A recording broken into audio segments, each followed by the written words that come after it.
Here is a little outline of some information about how purpose and audience are related to one another. So let's start out a little bit with purpose here. So think of purpose as what a reader should know, should believe, or should do. This covers almost all of the writing tasks you'll be asked to do in the professional setting, and also when it comes to technical writing as well.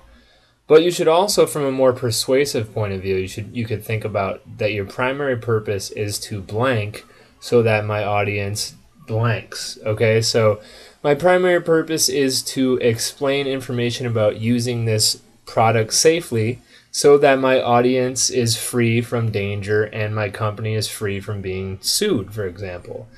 Or the primary purpose of this cover letter is to impress the audience so that they call me for an interview. So start out right away with that, the primary purpose, and then be thinking about the common types of purpose in business writing. The first one is to inform. That's simply just explaining the who, what, where, when, why, or how. Just giving some information, embracing that information gap of you know something that your audience does not know, and you're going to carefully explain it in a way that they understand, using language that they understand. When it comes down to inform, you're often the information is fact-based. Simply, again, it's a policy that someone's not familiar with, a piece of advice that somebody might need to help them improve their work, something like that. So that's one common purpose. Another purpose, now sometimes these purposes interrelate with each other, keep that in mind. You might have a letter, for example, that both informs and persuades. But just to isolate that persuasive element, that purpose is going to be to shape the opinion, the perspective, or the action of your audience. So you want to move them to do something differently than they normally would do. Maybe you want them to take a certain action that they're not so fond of taking or they haven't taken before. Maybe you would like to very logically and persuasively explain your viewpoint on a situation with the end goal in mind that they would understand where you're coming from. That's the sharing of opinion and the shaping of opinion. That's all elements of persuasion. So then you have certain rhetorical techniques that can be used to persuade. Now, rhetorical is kind of a tricky phrase, but I think the best way to think about it is what Aristotle said, is that rhetoric is embracing all available means of persuasion. So in any possible way you want to try to shape the opinion, perspective, or action of this person. So you can shape it through your word choice. You can shape it through the way you laid out your information. You could shape this person's opinion through any graphics that you're doing. You can shape this person's opinion through your arrangement. If you start your introduction in a certain particular way to attract their attention, and then you gather their attention, and then you express your point of view. These are all rhetorical techniques, choices that you're making in your writing that are going to shape the opinion, perspective, or action of your audience. So please just keep this in mind, that business writing is not about just following a bunch of rules. Rather, it's about using some basic skills of rhetoric, which is embracing the audience, the purpose, and the context of your communication, and adjusting those basic elements depending on what your writing situation is. So your persuasive writing should always be different depending on who your audience is, and we'll get into more detail about that when we get to audience. Another main purpose, and this is almost always the underlying purpose in business writing, especially when it comes to writing to your audience, to your customers, for example. So some of you are going to be writing to clients. Some of you are going to be writing simply to coworkers or to bosses or to potential bosses.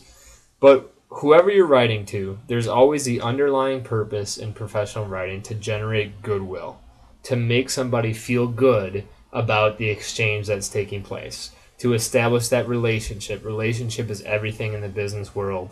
It's not about, contrary to popular belief, it's not always about making money. Usually the company that makes the money is the company that puts most of the emphasis on relationship. And so you need to do that as well, as you can think about how your writing is going to generate goodwill in your audience. When you do that, you're ensuring repeat encounters. That means someone's going to be happy to work with you again because they feel good about what you wrote. You're also doing some damage control. If somebody might be upset about something, somebody's complaining about something to you, if you listen to them and put their needs first, and you truly look to understand before you want to be understood, you can control damage and you can make people feel good about the exchange. It also is going to enhance your reputation as a communicator and your company's reputation. A lot of times what happens is your company is you when you're writing professionally. The reputation of your company depends upon how your writing happens. Is your writing going to be clear and concise and audience focused? Then they're thinking that your company is very efficient and very client oriented. But if your writing is difficult to read, doesn't seem to acknowledge the other person, they're going to also feel that way about your company. So you're really representing a lot of voices when you're doing professional writing. Underneath all of it, you always have the purpose of saving time. Remember, your audience is going to be extremely busy, whether they be clients or coworkers or a boss or people who work for you. They're very busy. They're very overwhelmed. And so all the decisions that you make as you write are going to want to save them time. That's why we have bullet points. That's why we have white space. That's why we use graphics. That's why we want you to write very concisely. So those are some of the four main purposes of professional writing. So it's to inform people, simply embrace that information gap by explaining ideas to them. Persuade them. This is actually shaping someone's opinion to take some kind of action or to adopt some kind of perspective. There's generating goodwill, which is just establishing and maintaining that underlying positive relationship with your customers so that there will be repeat communication, but not necessarily just with customers, also with your coworkers. We all have certain viewpoints about particular coworkers, and I'm guessing that many of them that we do not like didn't put a lot of effort into generating goodwill with us. So you want to make sure that you do that so that you become an indispensable element of your company. That's one thing that good professional writing can do for you, is can make you indispensable. If it comes down to your boss trying to figure out who they can let go because they're trying to cut costs, they may pass right over you because they realize that you're very audience focused, that you often will establish relationships with coworkers and customers, and they feel that to be a very important element of the company.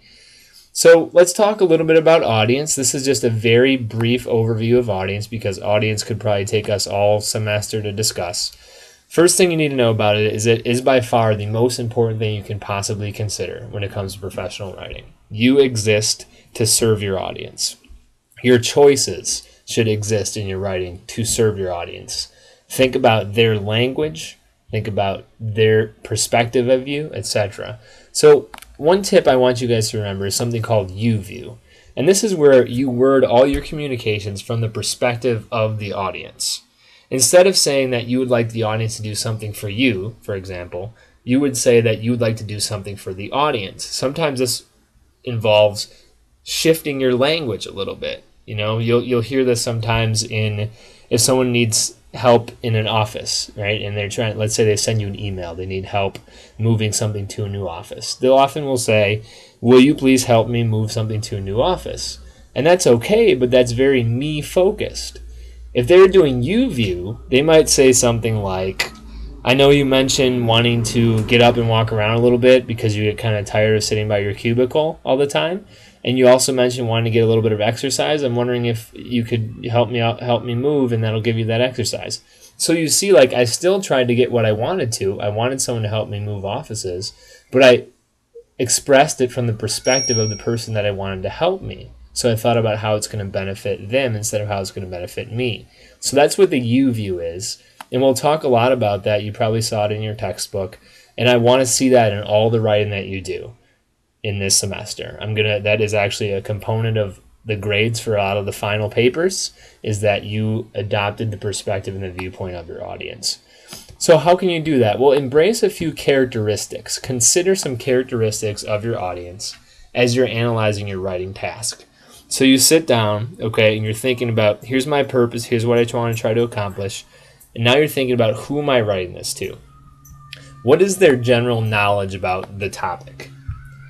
Are they very familiar with this topic? Are they an expert in this topic? Or are they a customer who you need to teach them a little bit and to inform them a little bit so they can be a more savvy consumer, or they can be a more satisfied consumer? Think also about their culture.